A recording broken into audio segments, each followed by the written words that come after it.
Welcome to Equity Happens, Strategies of Successful Investors. This unique program features excerpts from a day-long workshop and will cover many of the important concepts and mindsets successful investors are using to profitably invest in real estate. Whether you're a seasoned investor or just getting started, you'll discover key distinctions that can position you for success. Your host for the program is professional investor and talk show host Robert Helms. Robert is a highly successful landlord, investor, and developer. He teaches real estate appraisal and practices at the college level and serves on the board of directors for several companies. Co-founder of the Advisor Financial Alliance, a real estate investor development program, Robert mentors thousands of investors through seminars, mentoring clubs, and field trips. He's the co-author of the book Equity Happens, Building Lifelong Wealth with Real Estate, and the host of the Real Estate Guys radio program. Now, here's Robert to show you why real estate is a great investment vehicle.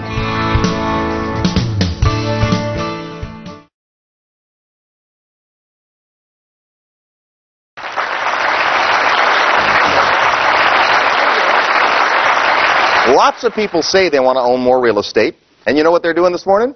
They're still sleeping.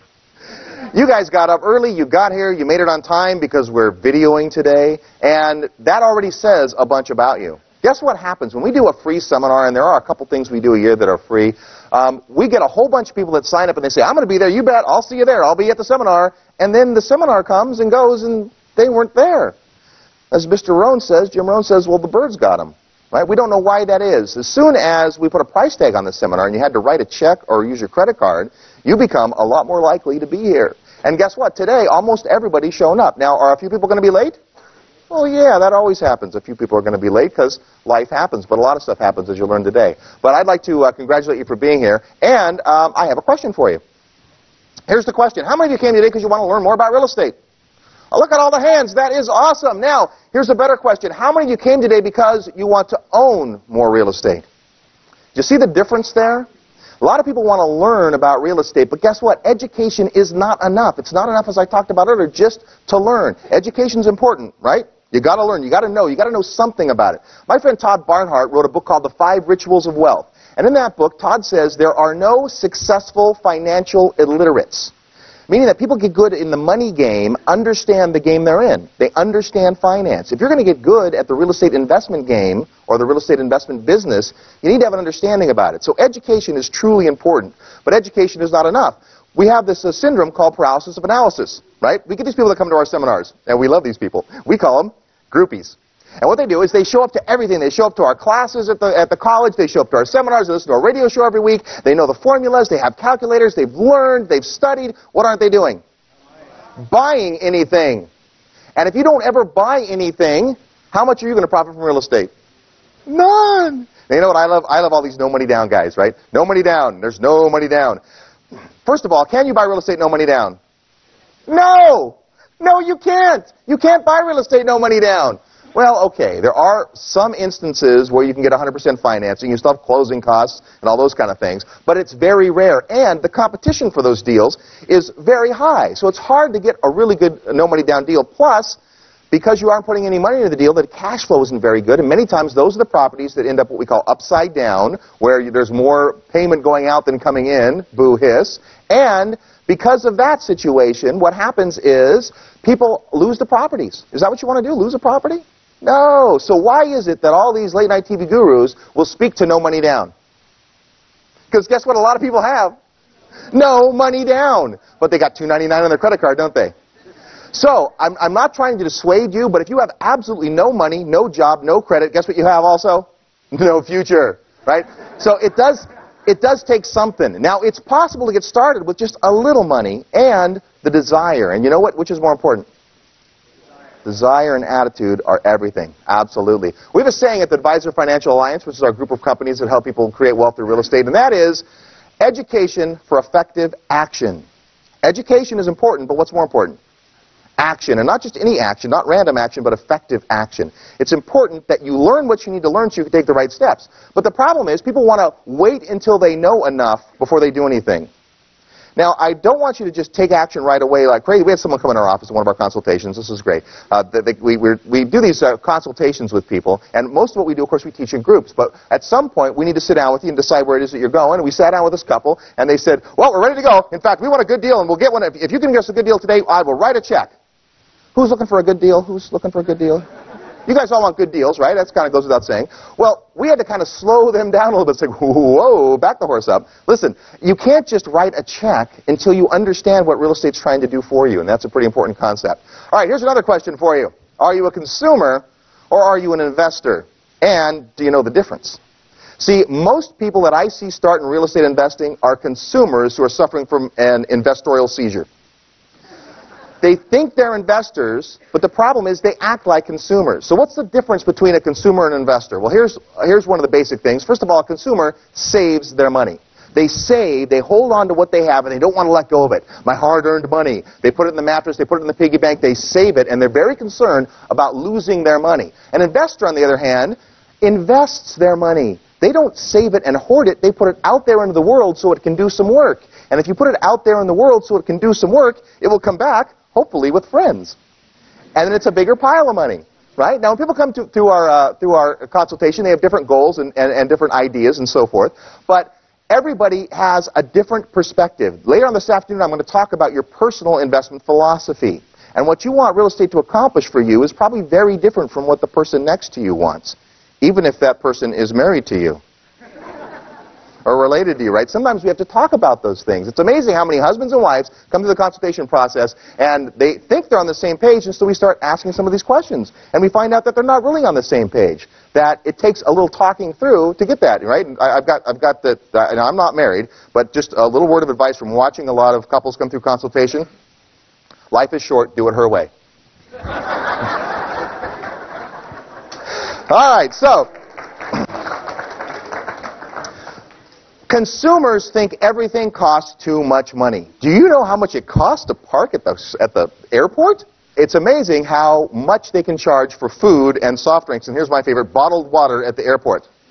Bottles of water at the airport are like $3.50, right? That's a lot of money for water. But when someone says something's expensive, that's expensive. Here's what I want you to always say, either in your mind or out loud, either depending on the situation. When someone says that's expensive, or you find yourself saying that's expensive, I want you to say this. Compared to what? Bottled water at $3.50 is expensive compared to dying of thirst, right? So I'm staying at a hotel in New York City and I want to get my suit pressed, and I go downstairs to talk to the concierge about getting my suit pressed. They say, Mr. Helms would be happy to handle that for you. It'll be $22.50. And I went, $22.50? I don't want to buy another suit. I just want to have this one clean. I go, do you know that my dry cleaner charges $7? And they said, yes, Mr. Helms. And how much would it cost for you to get there? Today you're going to hear from one of the guys that is on our real estate show quite a bit, and also is our attorney, Jeff Lehrman. He's going to talk about how to form entities. And Russ Gray, who you'll meet today, and Charlie Kraftler and I went to see Jeff Lehrman at a seminar he was giving, and it was 10 minutes before it was time for him to start, and we pulled into the parking garage next door to the hotel, and Russ had driven that day, and he used to have this big old Suburban, right, this big old fancy car, because we like to carry around a lot of stuff, right, and he pulls into the thing, and the guy wants $35 to park the car for an hour and a half. And we're like, $35? And all of a sudden, we all break into consumer mindset, right? Well, I know, we'll go around the street, we'll see if we can find a parking space, or maybe we can find a cheaper garage. And I'm going, you guys, the seminar starts in 10 minutes. Which is more important, us saving $5 or $10 in parking, or us being there before Jeff's seminar starts, getting a chance to say hello, meeting some other people, and being relaxed in our seats when it starts? So $35 was expensive, but compared to what? Consumers focus on the price. And what consumers do with their money, by the way, is they buy depreciating liabilities, things that go down in value over time, like big screen TVs and jet skis and those kind of things that seem fun but add no value to your life. What do investors spend their money on? Assets, appreciating assets. We hope things to go up in value. So it's a difference. Now, if you get involved with our Foundations program, which is how you get in our mentoring clubs, you'll get to understand very clearly the difference between consumer and investor mentality. But I just wanted to touch on that a little bit. So let's talk about real estate. We're kind of positive about real estate. I don't know where you're at. Some of you already own income property. In fact, if you already own a property other than the house you live in, raise your hand. Look at all the people that are already profiting from real estate. Give them a hand. That's great. Now, how many of you own the home you live in but no other property? All right, you're building the American dream, and that's a great way. In the Bay Area here, where you guys are at, what happens? Properties go up quite a bit. We see people come to the consultation. Guess where the majority of their net worth and wealth is? In their house. And they think it's what we call hard-earned equity. What is equity? I'll give you the definition a little bit, but equity is the difference between what the property is worth and what you owe on it. So it's the part that is yours, right? And people think, I have my hard-earned equity. In fact, we did a flyer once for a seminar saying, come put your hard-earned equity to work. How hard did you work to earn your equity? You lived in the house. That's all you did. You lived in the house, and the house would have been valued. And in the Bay Area, that happens, right? Not everywhere. Houses don't always go up in value, do they? Okay, but here's what real estate can provide. Real estate can provide long-term profit, right? Mark Twain said, don't wait to buy real estate and wait. Time is your friend. In fact, time will heal almost any wounds when it comes to real estate. If you've made a mistake, if something didn't turn out right, there's a good chance that if you wait long enough, it'll take care of itself. And it's a great long-term investment. My dad, we call him the godfather of real estate. He's forgotten more about real estate than most of us will know. You'll get to meet Bob later on today. But Bob has lots of properties. He has this one property I'd like to talk about. It's in downtown San Jose. And Bob's reached a point in his life where he can have a property like this. This property is a 104-year-old Victorian. Now, I like Victorians. I think they're kind of neat. What's the problem with Victorians? Maintenance, a little expensive to maintain. But you know what? If you're Bob, you can afford it. So you have a nice property. And he's got this property, and every month it has positive cash flow of about $4,000. Meaning after he pays the mortgages and the insurance and the expenses and the taxes and all that stuff, he has $4,000 left at the end of the month. So every month, $4,000, $4,000, $4,000, $4,000. My sister and I and my dad go to Hawaii, and Dad is Mr. $100 bill. Right? He's like paying for all kinds of dinners and stuff. We're like, dude, what's with the cash? He goes, well, you know, the rent. The rent. You know, he's got all this money coming in. So my question to you is, how many of those properties would you like to have? 5? 10? Would you be happy with 20? 100, someone says? Here's my favorite answer. All of them. Right? Because at a certain point, you want to have property that is generating cash, whether you're doing anything about it or not. So there are long-term profits to be made in real estate. That's a great story. Now, is that the best way to optimize that property of Bob's? Probably not. Russ Gray is going to talk about optimization later on, and I'm going to give you an example of another one of Bob's properties that maybe isn't such a happy story. You'll think it's a happy story when I first tell it, but when I dissect it a little bit, you'll see where it can go with that. But the whole concept behind the buy and hold strategy is that over time, rents go up, you pay down the loan, and the property becomes more valuable. Is that a valid strategy in real estate? Absolutely. Here's the problem with that. It's slow and boring. And many of you don't want to be bored, right? So instead, we look at short-term profits. Can real estate generate short-term profits? Sure, lots of ways. So what we do in our foundations program and our mentoring clubs is we do case studies of properties. So wouldn't it be interesting to see what someone paid for a property, look at the pictures of what it looked like before, then look at what they spent to put into the property and pictures of it during construction, and then once it's done, what they sold it for. Would that be good information? Yeah, you get to see. Now, we have some people who do those kinds of projects, and they'll share the information with the group in mentoring clubs. It's one of the most powerful things we do is get like-minded investors together. But you can make short-term profits in real estate. Now, what else can you do? You can hedge against inflation because automatically real estate goes up kind of with the economy as rents go up and everything else. So it's good protection. See, inflation is going to work. The question is it going to work for you or against you? As values go up and as the dollar becomes weaker and so forth, as it costs more and more money, $3.50 to buy a bottle of water, the question is, are you a victim of inflation or are you a beneficiary of inflation? Which would you rather be? I think you'd want to benefit from it. We'll show you how to do that. Okay, also, there's some tax advantages. You know there's some distinct tax advantages. Today we have Dan Kennedy, who's a CPA, who's going to talk about some of the tax techniques and advantages for investment real estate that don't apply to your residence, but do to investment property that you have. And then Michael Yesk, who's an attorney and a specialist in 1031 exchanges, is going to show you what I think is the second best tax tool there is in real estate, and that's the power of the 1031 exchange. If you don't know what that is yet, well, you're in the right place. You're going to learn all about it today. But there are some distinct tax advantages to investing in real estate. Also, a great thing about real estate is it can provide an ongoing asset. When you buy income property, you buy two things. Guess what those two things are? Income and property. That's what you buy, income and property. And a stream of income that continues and hopefully gets larger doesn't necessarily change the underlying asset. So you can have a property for years, right, that provides $4,000 a month positive cash flow, and then you can leave it to your kids. Or not, right? You get to decide. But it's an asset that will go on for future generations. Let's talk about owning your own home. I think owning your own home is the American dream, right? And when you own your own home, there's a lot of reasons to own your own home other than the money. One of the reasons to own your own home is you get to decide when to move and what colors to paint the walls. You get to decide how big your pet is and how many pets you have. No one tells you when to move or what to do or any of that kind of stuff. You're the one who gets to decide. That's a great reason. And you can raise your kids there and all that kind of stuff. And owning a home is awesome. In fact, it's a lot better than renting. But here's what we know. There will always be people that have to rent. Is that true? Eventually, I hope they become homeowners. But in the meantime, guess what they do? Pay my mortgages. I got over 200 of them. And every night they go to bed in one of my units, and they wake up in the morning, and they go to work, and they earn a paycheck, and they come back, and they pay some of it to me, and I don't have to manage them or supervise them or watch what they do or anything. It's really a cool deal.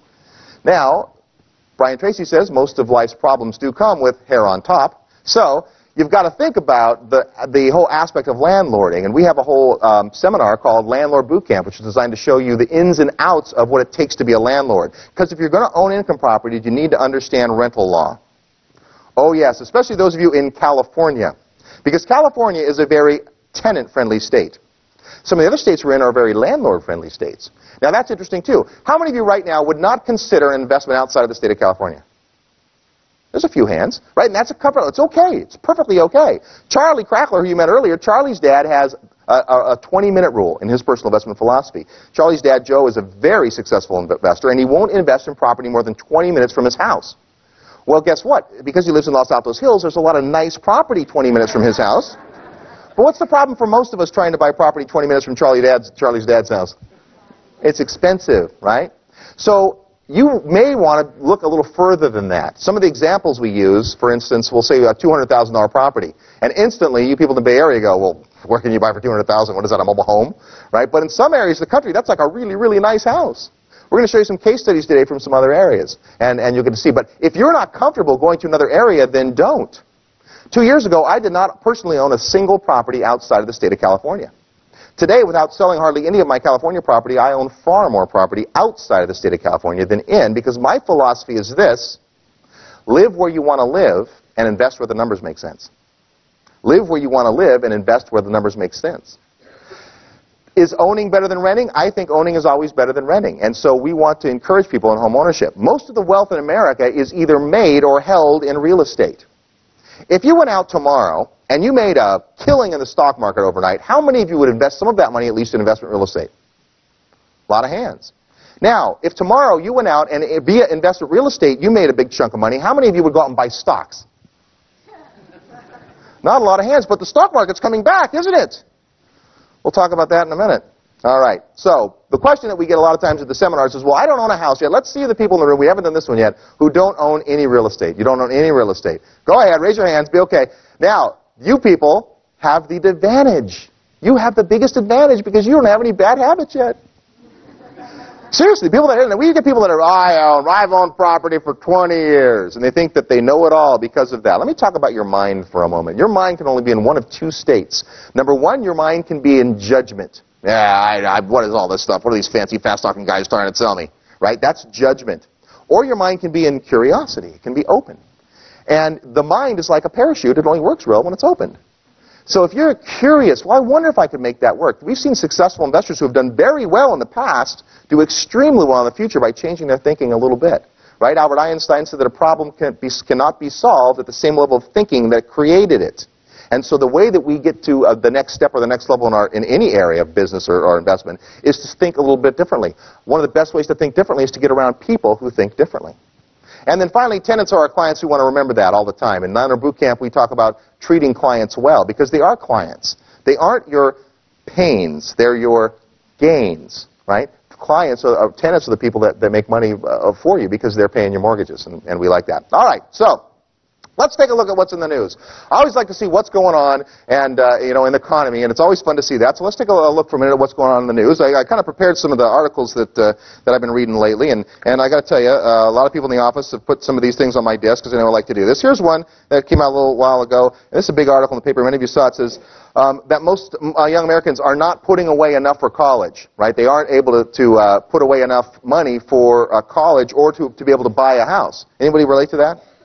Here in the Bay Area especially, it's so expensive to live. One of the problems in buying a property is saving up the down payment. Would you agree? Right? You buy a $500,000 house, which here where you guys live is 3 bedrooms, 2 bathrooms, 1,400 square feet, run down, 35 years old on 5,500 square feet. That's $500,000. Do you realize how crazy that is? Right? We go to other places in the country, and they just can't believe the prices that people pay here. But those are the kind of properties. So it's hard to save. If you had to save 10% down, $50,000 is tough to come up with. Well, you know what we found in going to other areas? Let's say you go to an area where the average purchase price is $200,000. It is just as hard for those people to save $20,000 as it is for you to save $50,000. It really is. People tend to think that in their area everything's different, but it's not true. It's just all relative. So there's an interesting article. Here's one that came out, and this is, let's see, when is this? This is, today's paper. Couldn't find anything more current, sorry. Jobs report, Intel forecast sends stocks lower. Stocks are down again. The stock market is very interesting. We like to beat up the stock market because it's so easy. I'm fortunate, personally, I do have a small fortune in the stock market because I used to have a big fortune in the stock market. But we're in the walking wounded here in Silicon Valley, right? But interesting, this is an article that came out about a month and a half ago. Check this out. Insider selling of stocks rings warning bells. By one measure, Silicon Valley insiders, those are the executives and directors who run local companies, sold $170 worth of their company's stock for every dollar that they bought between June 1st and September 30th this year. So between June 1st and September 30th, the people that run the Bay Area companies, and should they have a little idea and insight into where it's headed? They sold $170 of their stock for every dollar they bought. Does that scare anybody? It's like, come on, you guys, the market's going up. Yeah, it's going up. Yeah, it's going up. Quick, sell, sell, sell. Right? And who gets stuck? We all get stuck. And here's the scary part. It's happened over and over and over again. And we still like little sheep to be slaughtered. Walk up and invest, right? I mean, I bought Cisco when it was 65, and it'll come back in 300 years, right? So people that I love this one. I'm waiting for my stock to come back up. That's a good one, right? I mean, maybe some stocks are coming back up, but there's a lot in the news about that. I mean, this is another one. This was in the paper last week, and it said that the 2 top executives at a company, one of them sold stock worth $2.57 million. And another one sold stock worth $1 million. This guy took stock options, bought almost 200,000 shares of his company's stock and sold it instantly. Guess how much he still owns of his own company stock? 1,000 shares. He kept 1,000 shares. He just sold 200,000. What does that tell you about what these people think? Here's a great one, Smart Money Magazine, if you saw this article. There's Warren Buffett. What's Warren Buffett doing? Nothing. Putting his money in cash. Right? Warren Buffett, best investor there's ever been, right? Well, the article in here talks about home prices. What's next for home prices? The dreading housing bubble hasn't burst. Not yet, anyway. The housing bubble's on the way, isn't it? Who's scared of the bubble? I got a clue for you. There is no bubble.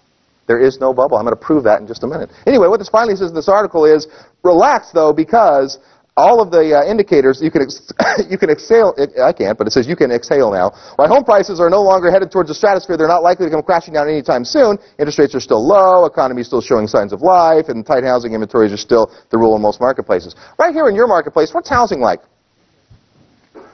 What's the housing market like right now? It's going up, right? It's going up. Houses are selling. We've seen multiple offers again. Multiple offers on property, yeah, absolutely. So it's pretty good. We've got stuff that's going on. It's not a crazy, crazy seller's market where you can put your house in the market and sell it in 10 minutes, which, by the way, is never a good market, even when you're a seller. You think it is, right? Anybody sold a house in one of those markets? Remember those? They're putting the sign out, and then they have to go back to the truck and put the sold sign on, right? Because that's how fast, multiple offers and all that. The problem with that is even though you might get a higher price for your house, in about a year or 2 years, you'll have a new title, and it will be defendant. Because you sold a house and they waived their inspection contingencies and they waived their appraisal and all the stuff they do in a hot market, and that comes back to haunt a lot of people, so be careful about that. Well, here's another topic in the news. A lot of little stealing. We've heard about the mutual fund scandal, right? SEC says mutual fund scandal is growing. We've got mutual fund firms have reason to fear injection. It's okay, you don't need to see all these. There's just dozens of them. Mutual fund mess casts cloud over investors. Here's one. Morgan to pay $50 million in their fund scandal. And prior to the mutual fund scandal, what was the scandal that we had? Remember the accounting scandal? Remember that one? Right? People were worried about irregularities in accounting. Do Americans have the confidence in companies they once did? No, they don't. And nobody cares more about your future than who? Than you. And so what in the past we've been able to do is just hand over our retirement accounts and our investment portfolios to somebody. We can't do that anymore. We need to be in charge. What else is going on? Well, let's talk about real estate. I always like to talk about that. The Bay Area office market is suffering. It's Santa Clara County, likely the worst in the nation. Here's that's office space, right? You know, you see a lot of these see-through buildings and stuff, right? You're driving down 101 and there's that Excited Home building. What a great building that is, right? It just happens to be empty. I'm thinking, that could be a really nice building. It's beautiful. There's lots of square footage in it, right? I'd like to buy that building, as long as I had a tenant for it. Bay Area apartment rents flat in third quarter. How many of you own rental property right here in the Bay Area? How are your rents? Sorry to bring it up. We've had to lower our rents a little bit. We've had to make some rent concessions a little bit. We have a little more vacancy than we used to. But guess what? Time heals all wounds. Is it always going to be like that? No. It's going to get better. You watch. I promise. But can you wait is the question. Here's another one about real estate. I love this one. Foreclosure activity rises in the valley. Foreclosure activity. This is so newspapery. Remember, there was an article here in the Bay Area about a year ago, and it said that foreclosures soar 121%. And people were like, wow, that must mean every single house is being foreclosed upon. Then you read down all the way through the article, and it said that from one quarter to the next, there were 8 more foreclosures in the whole county. So the media blows everything out of proportion. In fact, the media is always reporting the negative side. Most newspapers run 6 negative stories about real estate for every 1 positive story, even in great markets. But, you know, you have to be careful what's in the paper. This is an article I know is important because it came out 3 days ago, and everybody in my office put it on my desk. I got 3 copies of these. Santa Clara County poised for multi-housing family home boom. So there's the one positive, right? All these negative articles. Finally, one comes out that's positive, and it says, yes, we're going to have room for multifamily housing, which could be good, right, and maybe not. But generally what they're talking about there, when they talk about multifamily housing, are those big apartment complexes that you see going in. Can you and I own those big apartment complexes? Not really. I mean, I haven't checked your financial statement on the way in, but personally, I have a little trouble with 1,000 units at once, right? So one of my goals, I want to have 1,000 units in my personal repertoire, but I'm a ways away. Got a lot of goals, got a lot of funny goals. Here's one of my goals. Ron and I have a goal to personally be in debt $100 million by the end of next year. Who thinks we're out of our mind? Well, you haven't learned enough yet if you think so, because debt is what controls real estate. And the more real estate you control, when it goes up in value, the more money you make. And you're going to be convinced of that by the time we're done today. And then finally, I'll end with this one, just as a little, an article for you landlords. $6 million awarded against a landlord because a 9-year-old boy was badly burned when he was trying to warm his hands over the stove because the heater didn't work. Should the landlord have some responsibility in that case? Yeah, probably so. Should the landlord have $6 million worth of responsibility in that case? I don't know, folks. It's tough to be a landlord. It is. It's hard today, and it's getting harder. I'm not trying to discourage you from it. In fact, quite the opposite. I just think that if you're going to be a landlord, what you want to be is an educated landlord, and you want to understand the game you're in and play by the rules. At Landlord Boot Camp, we teach people how to be ethical landlords, because you know what? It's easier. It's easier to do the right thing most of the time and to run property like it's supposed to. Much easier way to go. All right, so I like to see what's going on in the news. Especially like this one. Lots of stuff, right? We always want to be going and understanding what's in the news, but understand that newspapers have an agenda. When you see a headline that says, foreclosures up 121%, why did they put that headline in the newspaper? Because they want to sell newspapers. Do they care about how many houses are foreclosing on? They don't care. They want to sell you newspapers. When you're walking by and you see the stands, you go, oh, I want to buy that one. That's what their job is, and they do that through alarming you. You need to be careful about what you read. Now, you can believe everything you hear on the radio. That's all good. But you got to be careful about what you read. All right, so let's talk about real estate. How does it compare to other things? We looked at all the other things that you could invest your money in, stocks and mutual funds and bonds, and we've kind of spent a little time on that. But you want to look at a couple of instances. Robert Kiyosaki in Rich Dad, Poor Dad. Who's read Rich Dad, Poor Dad? Great. Look at all the hands. I love that. It's like 80% of the people have read that book. Do you think 80% of people in America have read that book? Or do you think the kind of people who read that book and have their thinking changed come to seminars like this? Pretty cool. So in that book, he says that you should invest, maybe it's not in that book, but Robert Kiyosaki does say that you should invest in things that, number one, banks will give you the money to buy, and number two, you can get insurance on. If a bank will give you the majority of the money, 80% of the money, to buy the asset, and you can get insurance on it, then it makes good investment. So ask yourself, how many of these things will the bank give you money to invest, the lion's share of the money, in fact, and let you have insurance on, unless it's already insurance. So why is real estate best? Let's talk about the reasons I think real estate is best. There's a whole bunch of them. Today you'll learn about the 4 ways that we make money in residential income property. But the first one, and the big one, is appreciation. Here's what happens to real estate. Properties go up over time. They become more and more and more and more valuable. And we've seen this happen. Now, how much do you think, on average, in the United States, how much do properties increase in value every year? 6%? 5%? 5 here? For years, I've been saying, 5 or 6%. Well, that was good enough for me, but it wasn't good enough for Russell's spreadsheet Gray. So Russ went back and researched this and figured out that from 1968 to 2000, the average increase in value was 6.19%. So 6.19% is the average. Well, that seems about right.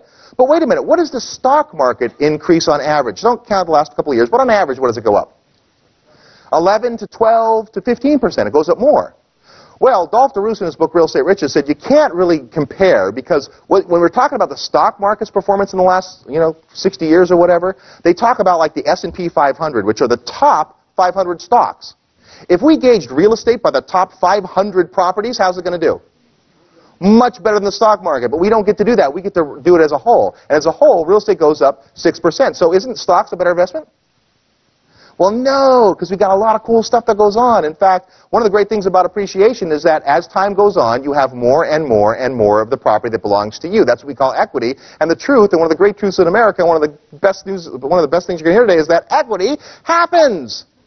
Equity happens. As time goes on, that is what happens. You get more and more equity in your property. The only question is, will it happen to you? If you don't have any property, it won't. What is equity? Equity is the difference between the market value of a property and the loans against it. So I bought the property for $250,000. I put down $50,000, and I get a loan for $200,000. If the property goes up to $300,000, I have another $50,000 in equity. If it goes up to $350,000, now I have $100,000 in equity. $100,000 in equity. Now, your initial equity deposit or down payment, that counts as equity too, but you've already put that money in. But that's what equity is, and so equity will continue to happen, and I think you'll be convinced of that after today. So appreciation is one of the great things about real estate. It goes up. Does all houses appreciate? No! I was driving through Topeka, Kansas one night, and there's a billboard on the side of the road that says, "Are you tired of looking at 3-bedroom homes in the 50s?" And I thought, yeah, exhausted of that. And they had as a new housing development, and they started at like $47,900 was their starting price. And I actually went to, not this development, but another development where the house is real nice in Topeka, and it was in the April, May kind of time frame. A little hot, but it was nice, Anyone from Topeka? I beat up Topeka a lot, only because it's fun too, and it's not the end of the world, but you can see it from there. And I go to this housing development. It's a nice house. It's like 2,500 square feet, and it's $117,000 or something. I mean, I'm just going, wow, it's a beautiful, full basement. And then the guy starts talking about how the homeowners association's dues include snow removal.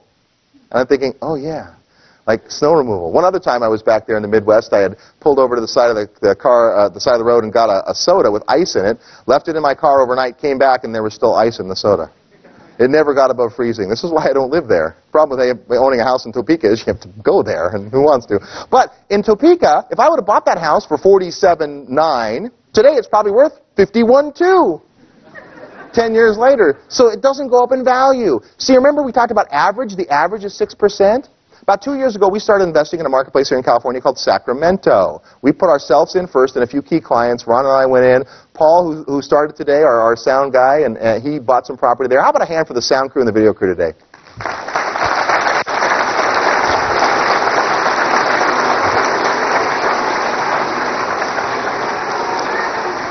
All right, well, they're not that good, but they're talented. Anyway, Paul's done sound for our seminars for a couple of times. He did this seminar, and he came and said, well, what about me? Like, could I put some property in? So Paul, who you saw standing on stage in the warm-up this morning, how many of you would rent to Paul? Not too many hands. Sorry, Paul.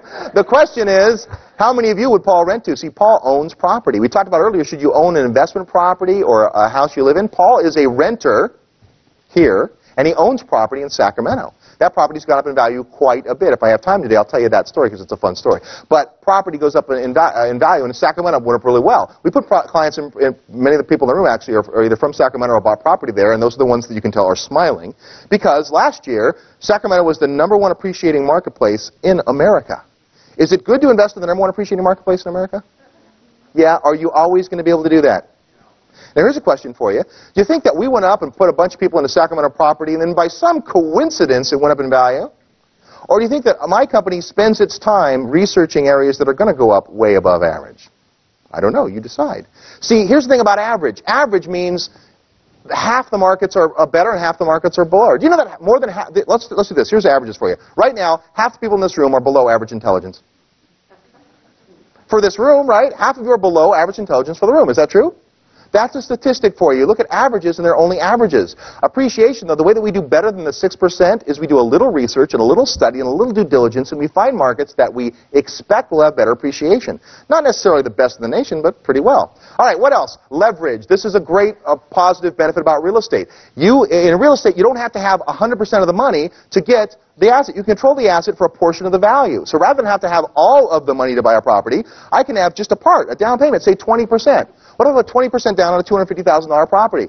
$50,000 controls the asset. Now, if the $250,000 property goes up to $300,000, how much of the $50,000 in gain does the bank get?